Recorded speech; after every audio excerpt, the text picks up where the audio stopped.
Welcome to the Dark Chronicle. Tell us in the comments which country you're watching from and the time of day it is for you. Don't forget to subscribe and hit the bell to catch every chilling tale. The day she arrived, the plantation did not fall silent, but it changed its breath.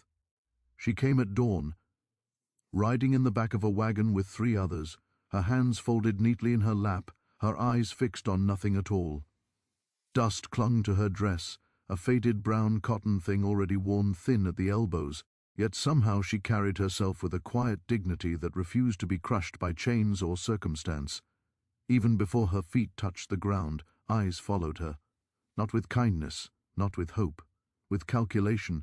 Beauty was dangerous here. The older women noticed first. They always did. They exchanged glances heavy with knowledge, the kind earned only by surviving too long. One of them muttered a prayer under her breath. Another shook her head slowly, as if already mourning something not yet lost. Men stared too, but quickly looked away, afraid of being seen noticing.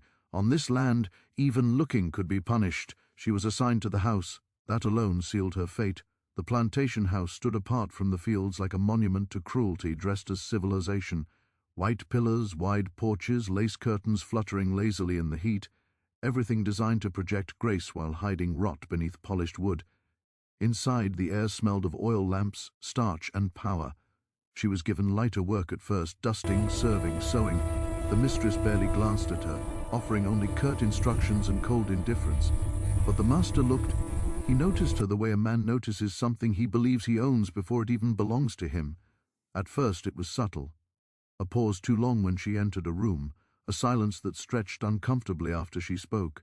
His eyes lingered, not openly, not yet, but with intention. He asked her name twice, as if he'd forgotten it, or as if saying it aloud pleased him. When she worked, he found reasons to pass through the room. When she served meals, he watched her hands.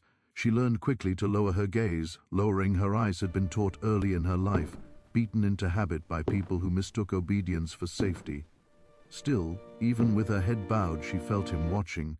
It was a presence that pressed against her skin, invisible but suffocating. Like a shadow that moved when she did, whispers followed her too.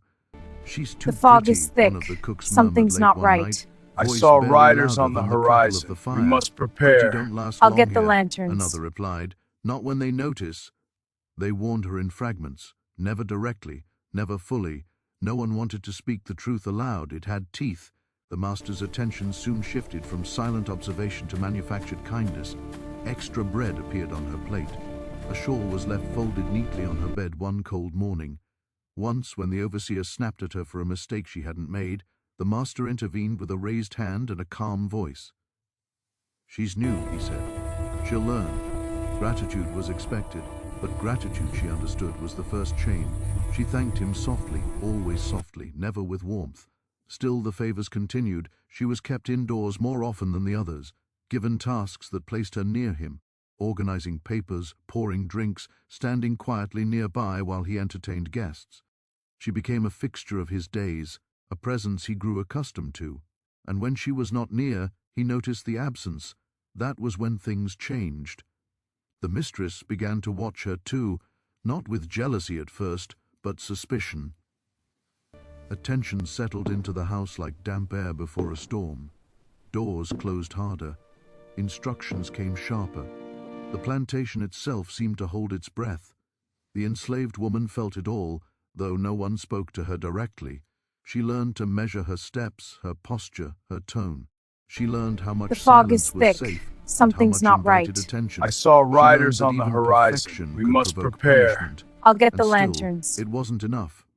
One evening, as the sun sank low and the house glowed amber with lamplight, the master called her to his study. The room smelled of leather and old books, of authority soaked into wood. She stood near the desk, hands clasped, eyes lowered. "You're settling in," he said, voice smooth. "Yes, sir."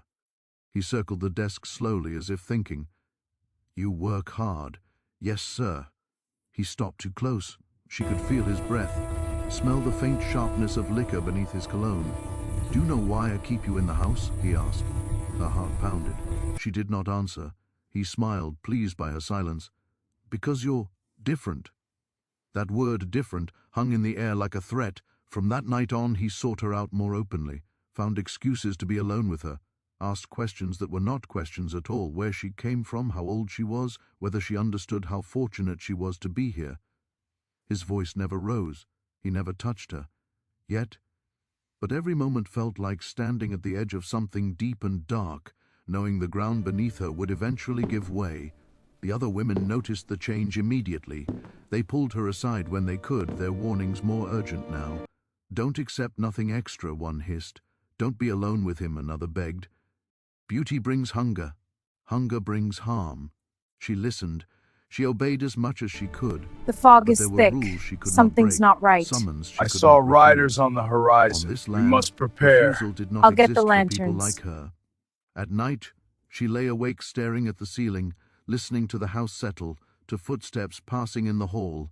Sleep came in fragments, haunted by the feeling of being watched even in darkness. She began to understand something terrifying and clear. She was no longer just enslaved, she was desired. And desire in that place was a death sentence that took its time. The plantation remained outwardly calm. Crops grew, work continued, orders were given and followed. But beneath the routine, something ugly was taking shape, slow, patient, inevitable. The master had noticed her, and once noticed, she could never be unseen. The days that followed did not bring relief. They brought routine, and routine made the danger feel ordinary. She learned the rhythm of the house the way one learns the tide, when it pulled back, when it surged, when it could drown you without warning. Morning light crept through lace curtains and found her already awake, smoothing bedsheets, sweeping floors, preparing the rooms where people with power would sit and decide the shape of other people's lives. The master's study became part of her route now. So did the parlor. So did the narrow hallway outside his bedroom, where the floorboards sighed under careful steps. He did not rush her. That was the worst part. Obsession, she discovered, did not announce itself The with fog raised is voices thick. or sudden Something's cruelty. not right. It grew I saw quietly, riders like on the mold in horizon. walls, We must unseen prepare. until it was everywhere. I'll get the The lanterns. master watched her with a patience that unsettled her more than anger ever could. When she entered a room, he acknowledged her presence without looking up, as if he could feel her. When she left, his gaze followed, slow and deliberate, memorizing. He began to speak to her more, not commands, conversations, or what passed for them. He asked about her childhood, about where she had been born. He asked what she remembered of her mother's voice, what songs she knew. When she answered briefly, he smiled, amused by her restraint, as if it were a game. When she did not answer at all, he did not scold her. He waited. Silence, he knew, could be bent. Once, while she poured him a drink, he remarked on her hands. "Strong," he said lightly, "careful." His fingers hovered close, never touching.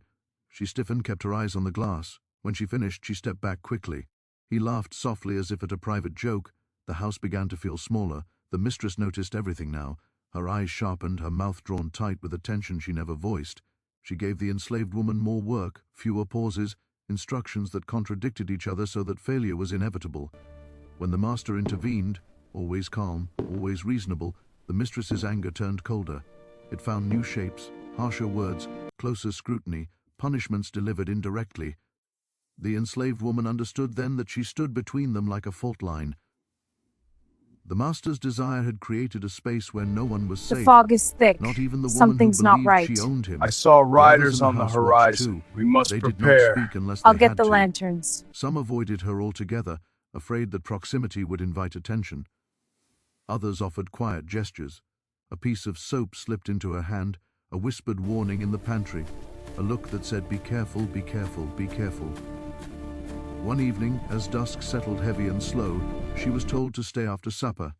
The house emptied around her, chairs scraped, doors closed. The mistress retired early, her expression unreadable. The master remained in the parlor, seated near the lamp, his face half in shadow. "Come closer," he said. Her pulse quickened. She obeyed, stopping several steps away. "You've done well," he continued. "You learn quickly." "Yes, sir." He gestured toward a chair. "Sit." She hesitated. No one had ever invited her to sit in that room. She lowered herself carefully, perching at the edge, hands folded tight in her lap. He studied her openly now, no longer pretending otherwise. His gaze traced her posture, her stillness, the way she held herself together like something fragile and valuable. "You know," he said, "people like you don't always understand their position." She said nothing. "You are fortunate," he went on. "This house protects you, so long as you remember who provides that protection." The word protection felt heavy in her chest. She nodded once. He leaned forward slightly. "I take care of what's mine." That night sleep did not come at all. She lay awake listening to the creaks and sighs of the house, to the distant The sounds fog of is night thick. insects, to the Something's memory not of right. his voice. I She saw realized with a riders on the clarity that horizon. chilled her We must that his prepare. obsession was no I'll longer get the private. lanterns. It was shaping the world around her. It decided where she worked, who spoke to her, when she rested. It pressed against her from all sides, invisible but firm. The next weeks passed in a tightening spiral. He arranged reasons for her to be alone with him. Small tasks at first, fetching a book, carrying a letter, organizing a drawer that did not need organizing. Each time, he stood too close. Each time, his tone softened. His words grew more personal. He spoke of loneliness, of being misunderstood, of how power isolated him. He spoke as if they shared something secret. She responded with obedience and distance. She kept her voice neutral, her movements precise. She never lingered. She never smiled. Still, he persisted. Once he brushed past her in the hall and let his hand graze her sleeve. The contact was brief, almost accidental, but she felt it like a spark across dry ground. She stepped away immediately, head bowed, breath shallow. He did not apologize. He only watched her go, eyes bright. After that, the warnings became sharper. "You can't stay here much longer," one of the older women whispered urgently while they folded linens. "Housework ain't safety, it's a trap." "There ain't no safe place," another replied bitterly. At night, the enslaved woman began to plan in fragments. Not escape, not yet, but survival. She The memorized the fog layout is of the thick. house, the timing Something's of not patrols, right. the I places saw where sound riders on the carried and where it horizon. died. We must She paid prepare. attention to I'll doors, get to the keys, to lanterns. habits. Knowledge, she knew, could be as valuable as strength. The master's obsession reached a point where even he could no longer disguise it. He grew irritable when she was assigned elsewhere. He questioned others about her movements. He corrected her publicly, then excused her privately. The contradiction fed him, the power of deciding when she would be humiliated and when she would be spared. One afternoon, she was called to his study again. The air was thick with heat and dust. He closed the door behind her this time. "Look at me," he said quietly. She did not move. I said, "Look at me." Slowly, carefully, she raised her eyes. Their gazes met for the first time fully, without barriers. What she saw there was not affection. It was ownership sharpened by impatience. "You understand me," he said, as if stating a fact. "You know what I want." Her throat tightened. "I understand my place, sir." He smiled, but it did not reach his eyes. "Your place is closer than you think." When she left the room, her legs trembled so badly she had to grip the wall to steady herself. Something had shifted. The careful patience was thinning. The waiting was ending. That night, as she lay awake again, she accepted a truth she had been circling for weeks. His obsession would not fade. It would not be satisfied by obedience or silence or distance. It would only grow, until it consumed her or forced her to act, and for the first time since arriving at the plantation, she allowed herself The to fog imagine is a thick. future that did not Something's include not survival right. at any I cost. saw It riders was a on the dangerous horizon. thought. We must But once it prepare. took hold, I'll get the it refused to lanterns. let go. The night it happened did not announce itself with thunder or shouting. It arrived quietly, wrapped in the same routine she had learned to fear. Dinner ended later than usual. Guests lingered, laughter drifting through the house like smoke, heavy and cloying. She moved among them as she always did, eyes lowered, steps measured, hands steady despite the tension coiled tight inside her chest. She felt him watching her even when his back was turned, felt his attention settle on her like a hand pressing between her shoulders. When the last guest finally departed and the lamps were turned low, she hoped, foolishly, that she would be dismissed. Instead, a soft command reached her from across the room. "Stay." The word landed with weight. She froze for a heartbeat, then nodded. Around them, the house emptied, doors closed, footsteps faded, the familiar hum of night took over, insects singing beyond the windows, the old house creaking as it always did after dark. He approached slowly, unhurried, as if there were no one else in the world who mattered now. "You're trembling," he said, almost kindly. "I'm tired, sir." He smiled at that, the way one smiles at a lie they enjoy hearing. "So am I." He gestured toward the hallway. Walk with me." Her body obeyed before her mind could protest. Each step felt heavier than the last. The corridor seemed longer than she remembered, the lamplight thinner, shadows stretching like The fingers fog along is the thick. walls. She Something's not counted her right. breaths. I 1, saw riders 2, on the 3. horizon. Survival had We taught must her that panic prepare. wasted energy. I'll get the He stopped lanterns. near the door to his study, not opening it. Instead, he turned to face her fully. "I've been patient," he said. She did not respond. "I've been generous, protective, more than most men would be." "Yes, sir. That gratitude you show?" His voice softened. "It tells me you understand." Her heart hammered so loudly she was sure he could hear it. She stared at a point just past his shoulder, willing herself to remain still. "I won't keep pretending anymore," he continued. "There's no reason to." The words settled between them, thick and final. He stepped closer, not touching. Yet, she could feel the heat of him, the certainty. This was not a test, it was a declaration. Something inside her shifted then, not breaking but hardening. She thought of the night she had lain awake mapping the house in her mind. The warnings whispered in kitchens and hallways, the way obsession had tightened around her day by day, shrinking her world. She understood now that this moment had been approaching since the day she arrived. All the careful obedience, all the silence had only delayed it. "I belong to this house," he said, "and you belong to me." She lifted her eyes at last. For a brief instant, surprise flickered across his face. He had grown accustomed to her distance, her avoidance. He had mistaken it for submission. The look she gave him now was not defiance, but clarity. She saw him fully, stripped of power and pretense. A man who believed ownership excused desire, a man who thought patience made him merciful. "I belong The to fog is myself," thick. she said quietly. Something's not the right. silence that I followed saw was sharp. riders on His the expression horizon. changed. We must The prepare. softness drained I'll away, get the replaced by lanterns. irritation, then something darker. "Careful," he warned. "You forget your place." "I know my place," she replied. Her voice shook, but she did not look away. "And I know what happens if I stay." He reached for her wrist. The contact was sudden, possessive. Her body reacted before fear could take over. She pulled back, heart racing, breath shallow. The moment stretched, fragile and electric. She knew, absolutely, that once he closed his grip again there would be no stopping what followed. He tightened his hold. That was when the last illusion fell away. She did not scream. She did not plead. She moved. What happened next was not rage. It was resolve. A desperate clarity sharpened by weeks of watching, listening, learning.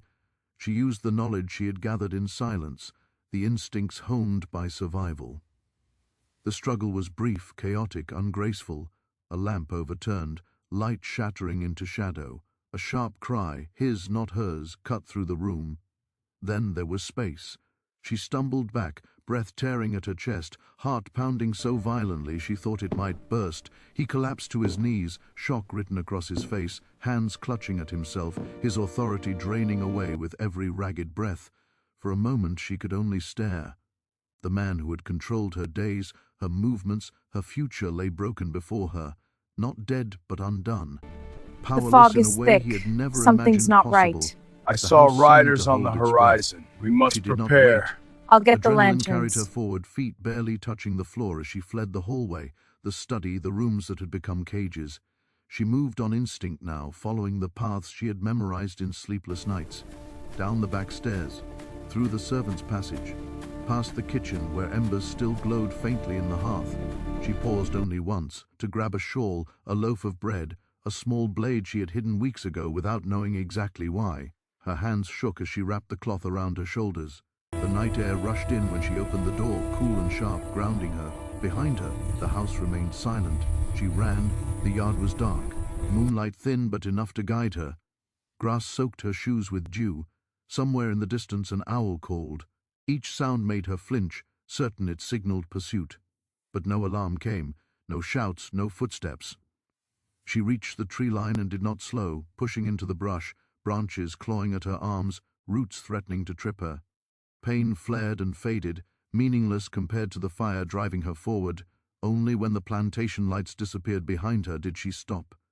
She bent over, hands on her knees, gasping for air, lungs burning. Her body trembled violently now, shock catching up at last. She pressed a hand to her mouth to stifle a sound, tears blurring her vision. She was alive. The realization felt unreal, fragile. She had crossed a line that could never be uncrossed. The Whatever fog is waited thick. ahead, Something's not hunters, right. punishment, I saw death, riders it would on the come. horizon. We must She knew that prepare. as surely I'll as she get knew the the sun would lanterns. rise, but she was not still there. The night wrapped around her, vast and uncertain. For the first time since she could remember, no walls hemmed her in, no commands shaped her steps. Fear remained, but beneath it, something else stirred. A fierce, trembling sense of ownership over her own body, her own breath. She stood, wiped her face with trembling hands, and turned deeper into the darkness. Behind her, the plantation slept on, unaware that its balance had been shattered, and ahead of her lay a future paid for in blood, silence, and a single irreversible act. The night did not end when she disappeared into the trees. It stretched, slow and merciless, pulling consequences behind it like a long shadow. She moved until her lungs burned and her legs shook, until the sounds of the plantation were swallowed by the forest. The ground softened beneath her feet, damp with moss and fallen leaves. Branches scraped her skin, thorns snagged her dress, but she welcomed the pain. It reminded her she was still moving, still choosing direction. When she finally stopped, it was not because she felt safe, but because her body refused to go farther. She crouched low beneath a cluster of trees, the shawl wrapped tight around her shoulders, listening. The forest spoke in unfamiliar tongues, insects buzzing, leaves shifting, something larger moving in the distance. Each sound sent a spike of fear through her. She The imagined fog is hands thick. reaching from the dark, Something's not right. imagined I voices saw calling riders her on the name. horizon. None We came. must prepare. Minutes I'll get the passed. lanterns. Then longer stretches of time she could not measure. The adrenaline that had carried her this far ebbed, leaving her hollow and shaking. Only then did the weight of what she had done press fully into her chest. She pressed her forehead against her knees, breathing hard, not in regret but in reckoning. There was no path back, no version of the world where this ended quietly. She had broken more than a rule. She had shattered an order that depended on her silence. Whatever happened next would happen because of that choice. At the plantation, the night did not remain quiet for long. A servant passing the study heard the sound first, a low, broken moan that did not belong to sleep. A lamp lay shattered on the floor, oil soaking into the rug. The master was found collapsed and incoherent, his face pale, his hands shaking. The sight alone was enough to send panic rippling through the house. Orders were shouted. Someone ran for the doctor, another for the mistress. By dawn, the truth, what little of it could be spoken, had settled like poison. The master lived, but he would never be the same. Word spread carefully at first, then with growing urgency. The enslaved woman was gone. The house was in chaos. The mistress moved through it like a storm held just barely in check, her face rigid, her voice sharp. She did not ask where the woman had gone. She demanded to know how. The answer mattered less than the absence. By The mid-morning, fog is riders thick. were sent out. Something's not Dogs right. were prepared. I saw A reward riders was on the whispered into horizon. We existence must before it was ever prepare. written down. I'll get the The lanterns. master, confined to his bed, raged and ranted in turns, sometimes incoherent, sometimes terrifyingly clear. His humiliation cut deeper than any wound. He had been exposed, undone by someone he believed incapable of such an act. That knowledge festered. Out in the woods, she did not know any of this yet. She knew only that daylight would bring danger. As the sky lightened, she forced herself to move again. She followed the instincts she had sharpened in secret, keeping to low ground, avoiding open spaces, choosing paths that twisted rather than ran straight. She drank from a shallow stream, the water cold and metallic on her tongue. She ate sparingly, afraid to stop too long in one place. Time lost its meaning. Hours blended together. Her dress grew heavier with sweat and mud. Her feet blistered, then went numb. Still she pressed on. When she finally heard dogs, the sound cut through her like a blade. It was distant at first, a faint echo carried on the wind. She froze, heart hammering, every sense flaring. The sound came again, closer this time, purposeful. Searching, panic threatened to take over, but she forced it down. Panic made mistakes. She changed direction abruptly, circling back toward a rocky outcrop she had passed earlier.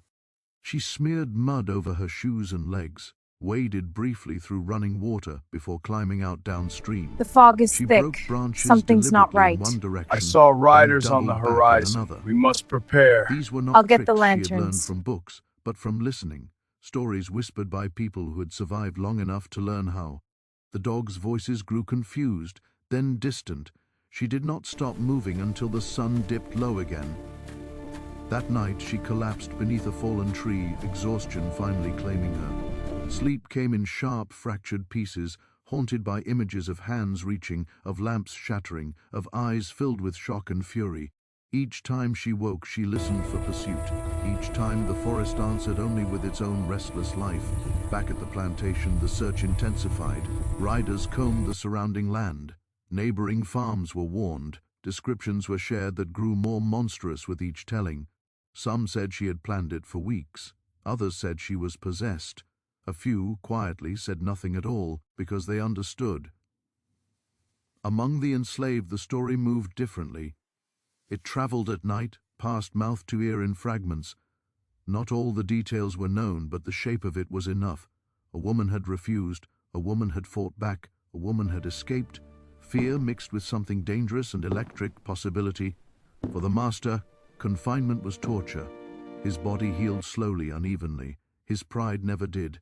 He demanded updates constantly, his voice raw with rage and disbelief. How could she have outwitted them? How could she still be free?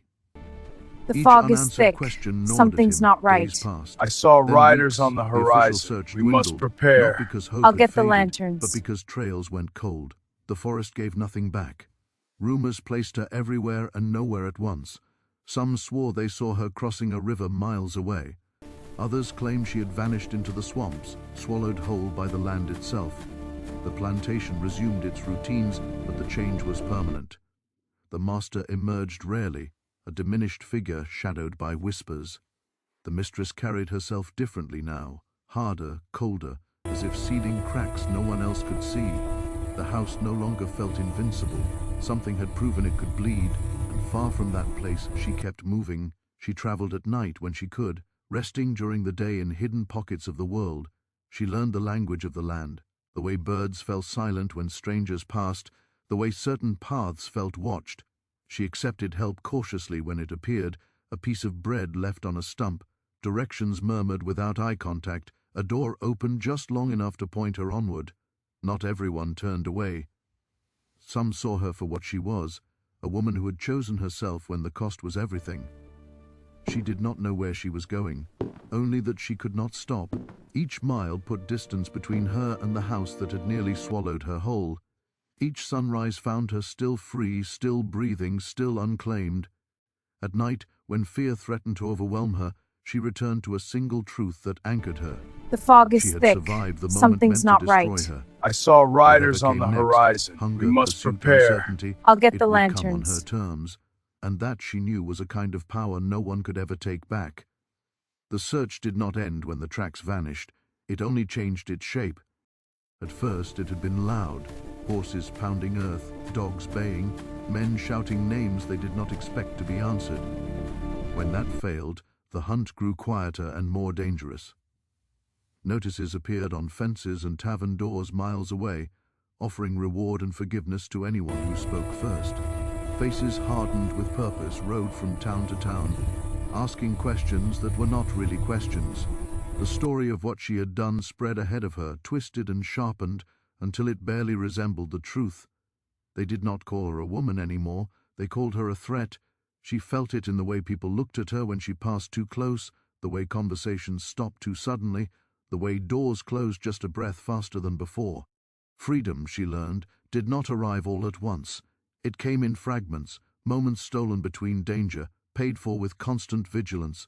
She moved mostly at night now. The moon became her companion, the stars her rough guide. During the day she hid where the world folded in on itself, under brush, inside abandoned sheds, beneath the roots of fallen trees. Hunger became a constant ache, dull but persistent. She rationed what little she had, supplementing it with berries she recognized and water The from fog is streams she thick. trusted. Something's only after not right. careful watching. I saw riders Fear on the followed her like a horizon. second We must shadow. prepare. Sometimes I'll it get came the sharply, lanterns. triggered by the snap of a twig or the distant sound of hooves. Other times it settled into her bones, a quiet certainty that the hunt was never truly far behind. She learned to live with it, to let it sharpen rather than paralyze her. One night, she overheard them for the first time. She had taken shelter near a dirt road, tucked into a shallow hollow thick with weeds. Voices drifted toward her on the wind, men talking low, confident. She pressed herself flat against the ground, barely breathing. Should have caught her by now, one voice said. She's clever, another replied. Or lucky. Don't matter. She can't stay hidden forever. They spoke of her as if she were an animal, something to be flushed out and claimed. They repeated lies as facts, how she had planned it for months, how she had laughed as she fled, how she was dangerous beyond reason. Each word tightened something in her chest, not with shame, but with resolve. They did not know her. They did not need to. She waited until their voices faded before moving again, heart racing, mind already adjusting her path. She doubled back, cut across open ground she had avoided before, then disappeared into low forest. Every encounter like that carved experience into her, teaching her how to think like the people hunting her, predictable, impatient, certain of their right to capture. Weeks passed. Her body changed. The softness left her limbs, replaced by lean strength. The fog is thick. Her hands grew Something's rough. not right. Her senses I saw sharpened. riders on She the slept horizon. lightly, We waking must at the prepare. smallest disturbance. I'll get the She lanterns. no longer startled at every sound, only the wrong ones.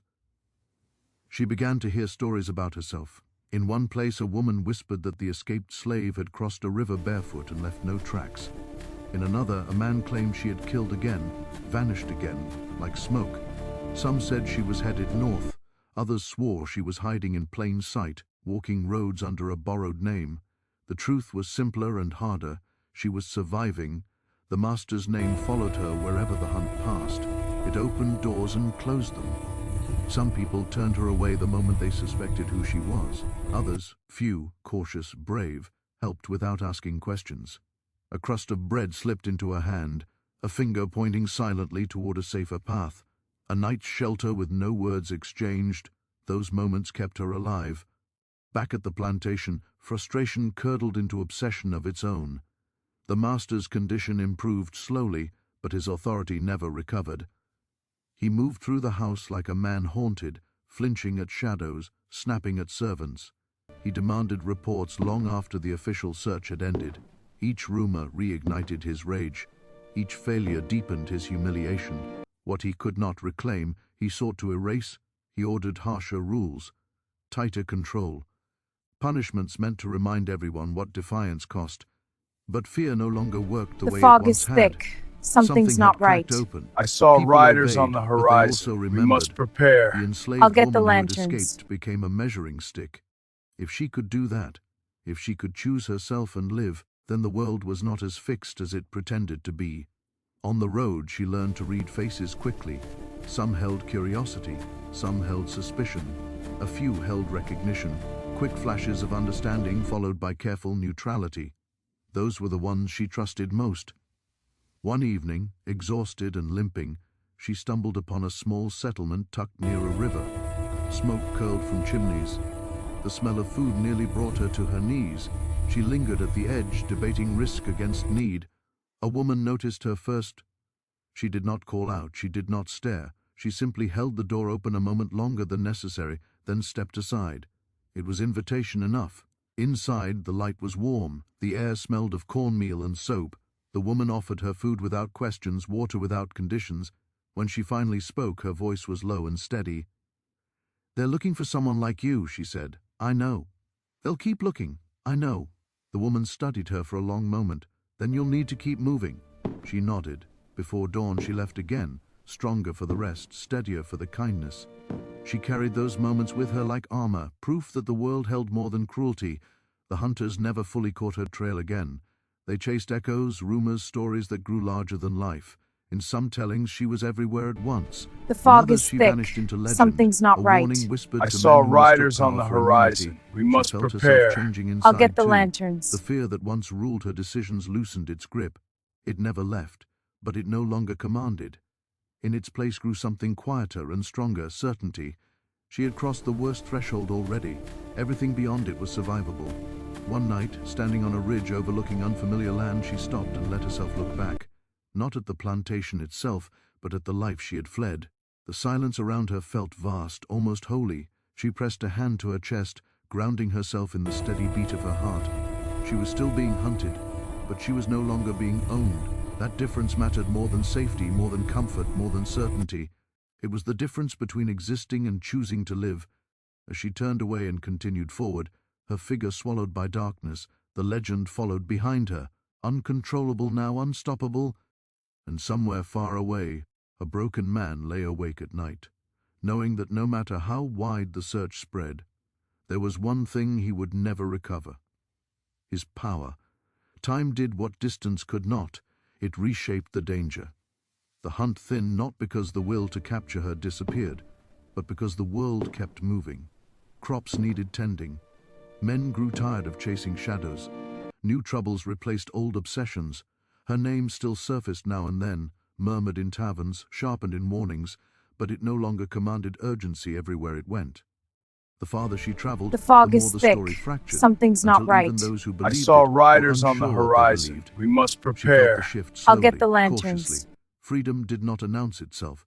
It revealed itself in small mercies. A night passed without fear of dogs. Then another. A morning arrived when she dared to walk for a short while under daylight, head covered, posture altered, eyes forward. Each time nothing happened, her body loosened a fraction, like a fist slowly opening. She learned a new rhythm, one not governed by bells or orders, but by weather, by hunger, by instinct. She took work where she could, never staying long, trading labor for food or a place to sleep. She scrubbed floors, mended clothes, hauled water. She learned which towns asked fewer questions and which ones watched too closely. Names became tools. She chose one that felt light on her tongue, one that carried no memory of the plantation. Each time she spoke it, it felt strange and powerful, like stepping into borrowed skin. Over time it began to fit. At night, she still dreamed of the house sometimes, the long hallways, the lamplight, the moment everything tipped and could not be undone. She woke with her heart racing, fingers curling into the blanket as if it were earth beneath her palms. But the dreams faded faster now. Reality replaced them more easily. She was not untouched by what she had done. Some days the weight of it settled heavy on her chest, the knowledge that her freedom had been purchased with irreversible harm. Other days, the certainty returned The just fog as is strong. thick. There had Something's been no not other door. right. I No saw mercy riders waiting on the other side of horizon. We obedience. must prepare. Survival I'll get had the demanded lanterns. action, and she had answered. Both truths lived inside her, uneasy but honest. Years passed. The world beyond the plantation was not kind, but it was wide. She learned its dangers and its small graces. She learned to laugh quietly again, surprised by the sound when it escaped her. She learned to stand without flinching when a man raised his voice nearby. She learned that her body belonged to her, not as an idea, but as a fact reinforced by every step she took freely. In some places she stayed longer. One settlement near the water welcomed her without ceremony. People there carried their own scars, their own reasons for silence. She worked alongside them, shared meals, listened more than she spoke. Trust grew slowly, then sturdier. For the first time she imagined a future measured in seasons rather than days. News from her past reached her only in fragments. She heard that the plantation had changed hands, that the master lived on, diminished and bitter, his authority eroded by whispers he could not silence, that his name no longer commanded the respect it once had. People did not say why, only that something had happened that could not be fixed. When she heard that, she felt no triumph, only distance. The legend, however, lived its own life. In stories told far from her ears, she became more than a woman. She became a warning, a symbol, a ghost. The fog is Some thick. said she vanished Something's into not the right. wilderness and was I never saw seen riders again. on the Others horizon. claimed We she must lived freely prepare. under another I'll name, get the daring lanterns. the world to recognize her. She did not correct them. Let the story grow sharp edges, she thought. Let it travel where she no longer needed to. On quiet evenings, she sometimes sat alone and considered the person she had been when she first arrived at the plantation. Careful, silent, watching every breath. That woman felt distant now, like a memory borrowed from someone else. She honored her, though. That version of herself had endured long enough to reach the moment when endurance was no longer enough. The choice she had made had not been clean.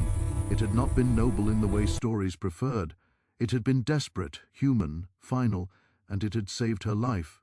She grew older. Lines formed at the corners of her eyes. Strength settled into her bones in a quieter way. The constant alertness softened, though it never fully left. Freedom, she learned, was not the absence of fear. It was the ability to move forward despite it. Sometimes, when the world was still and safe enough, She allowed herself to imagine others hearing her story and drawing strength from it. Not the violence, not the pain, but the refusal. No one owned her ending. The plantation faded into history, then rumor, then footnote. The master's name disappeared from conversation, then from memory. What remained was the space he no longer occupied. She remained. One morning, The standing fog at is the edge thick. of land she Something's now not called home, right. she I felt saw something riders on the settle inside horizon. her. We must Not relief, prepare. not triumph, I'll get but the peace. lanterns. The kind that comes not from forgetting, but from surviving long enough to build something beyond the damage. She had been hunted, she had been feared, she had been free. And in the end, that freedom was not loud or dramatic. It was quiet mornings, honest work.